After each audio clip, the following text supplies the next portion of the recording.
Hi everyone, let me welcome you to my new podcast, a place where I will host important conversations about the Silk Road development around and in the countries on the Silk Road, including my own beautiful and beloved country of Georgia, or otherwise called Sakartvelo.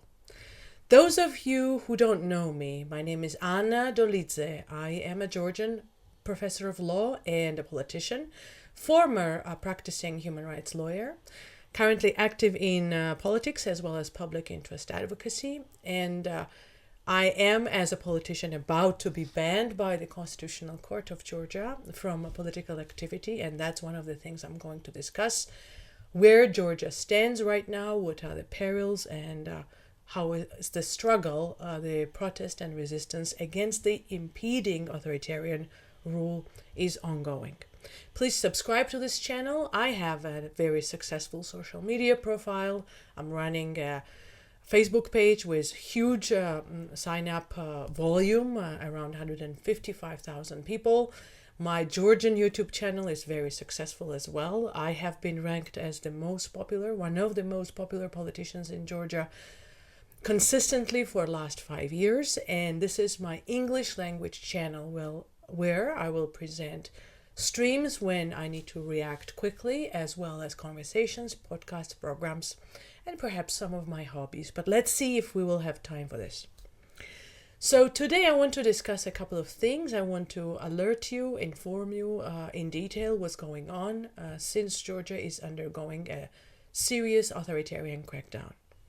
There are many themes that I will unfold in this program. And if you have questions in relation to some of them, you would like information in detail, please do not hesitate to write me here, write me questions in comments or in person. My contact information is widely available on the internet, and I'll be happy to clarify. So let's start with the authoritarian crackdown. So Georgia is undergoing a new wave of authoritarian crackdown, I would say from the last week. Georgian one-party parliament, and for those of you who are not familiar, I will do another kind of updated video about the parliament and political situation right now. But for you to know, Georgian parliament is composed of only one party, the ruling party Georgian Dream. Mandates of opposition party members, including of myself, have been cancelled by the ruling party, so we were kicked out of the parliament. And this parliament in one day adopted a new set of amendments to the laws on manifestation, on demonstration, on freedom of expression, making it highly, highly difficult to demonstrate and express oneself. Why? Because almost for a year now, a huge demonstration has been ongoing in the center of the city as well as different towns, defending Georgian pro-European democracy. And I'm saying pro-European democracy because it's not only a democratic movement, ours is also a pro-European movement. Last year, November 28, after rigged elections, the ruling party Georgian Dream hijacked the state and decided to withdraw from Georgian accession path towards European Union. That resulted into large-scale protests. Protests have been ongoing. Politicians are in jail.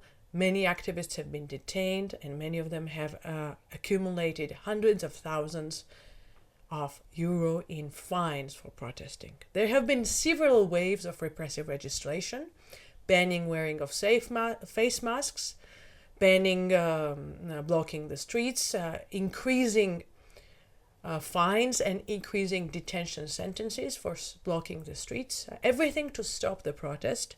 None of that has worked.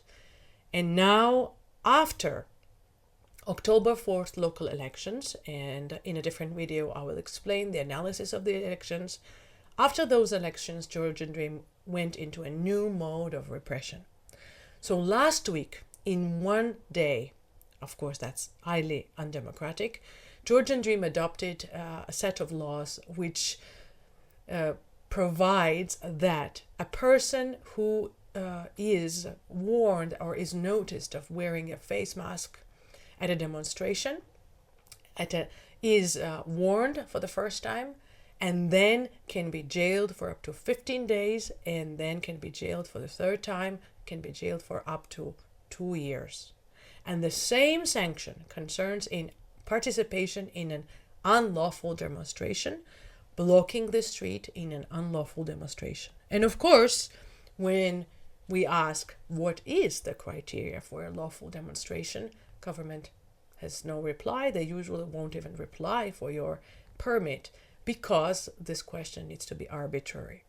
So yesterday and the day before, although there have been many people in the street, unfortunately, people have been warned, protocols have been written against them, which allows police to arrest the same person who does that for the second time, impose an exorbitant fine for wearing a mask, or put them in jail. So the fine comes first and then the jail. And of course, people who have been going to these demonstrations are the same people. There are thousands of dedicated and active Georgians. There was a large rally on October 4th, a huge rally with tens of thousands of people in attendance, and the government is going after them individually. That includes me, of course. I understand that there are severe risks of remaining in Georgia and being active and vocal, but so far I intend to continue my activity.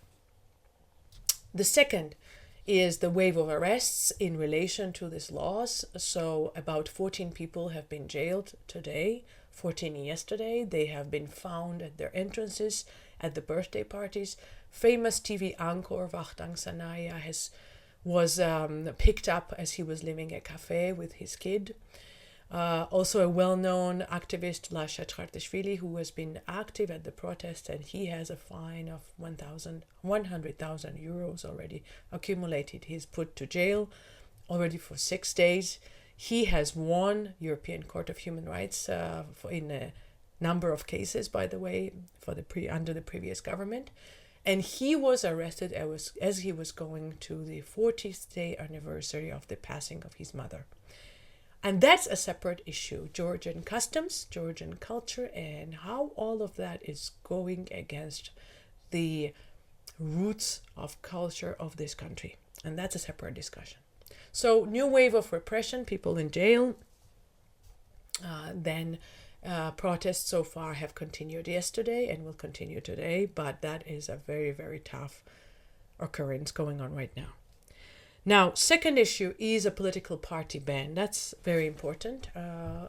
Back in August, or even before, even during their election campaign for the parliamentary elections of 2024, GD and the leader of this country, Bidzina Ivanishvili, has mentioned numerous times that he is going to ban opposition parties because they're all affiliated with UNM, and UNM is the party that ran Georgia previously, and it was a kind of developmentalist autocracy. It achieved some important developmentalist objectives, yet at the same time encouraged serious human rights violations, and GD has been banking on the people's dislike and fear of UNM and its leader, President Saakashvili, who is arrested and in jail. And that's a different point of discussion.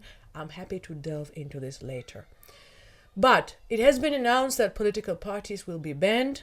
We don't know who, we don't know which parties. We can brainstorm about that.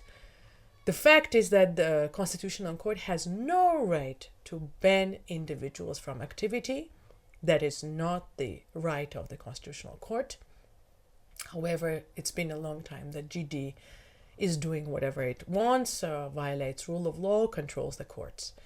So we will see what kind of strategy GD will choose, and I have in my mind a couple of scenarios. I'm happy to discuss them later. And the third unfortunate event is the fact that party of former prime minister of that ruling party of Georgian Dream has decided today to enter into this one-party parliament, and by that token to give it certain legitimacy. This is a rather unfortunate fact that has to be condemned, as the all political parties, besides that party of the former prime minister, all political parties have been removed from the parliament, have been in boycotting the parliament, as people, tens of activists and politicians are already in jail, as Georgia has journalist inmates who are soon, I hope, about to receive Sakharov Prize. I really hope from Zia Marobeli, our journalist who's in jail, to enter parliament dominated by 88 members of the ruling party who disrespect any rules, disrespect procedure, who adopt laws on every day by 3 hearings, who adopt laws making people stay in the country and forbidding people to leave the country. Look at this. Imagine this. Leave the country if the court decides so, until they compensate the damage incurred. This law GD adopted a while ago, the most draconic of what I have heard from this party's work recently. So, in this environment where right now all political opposition is in the street, people are in the street, even based on the official results, the support for the mayor of the city from the ruling party is 20% of the population. And that includes public service workers, that includes people that are being pressured, that includes people who receive social benefits that are usually pressured in such countries and in our country, to enter the parliament and to give it a vision that there is opposition. That is highly tragic. I was always skeptical of the leader who, by the way, enjoys presence and safe haven in Germany. He's fled to Germany and he lives in Germany while he makes his party 12 or maybe less members, 12 members, MPs, to go into the parliament and act as supposed opposition, as it happens in such countries. So that's rather unfortunate. I hope this message of Gaharia's betrayal of the cause of Georgia's European democracy becomes well known for the record and does not damage the reputation of the opposition in this country, which is already quite fragmented. So this is what I wanted to see for now. This is a quick update, and please spread the word, sign up, and I'm happy to inform you and to take guests and to offer commentary about what's going on in the region. Have a great day.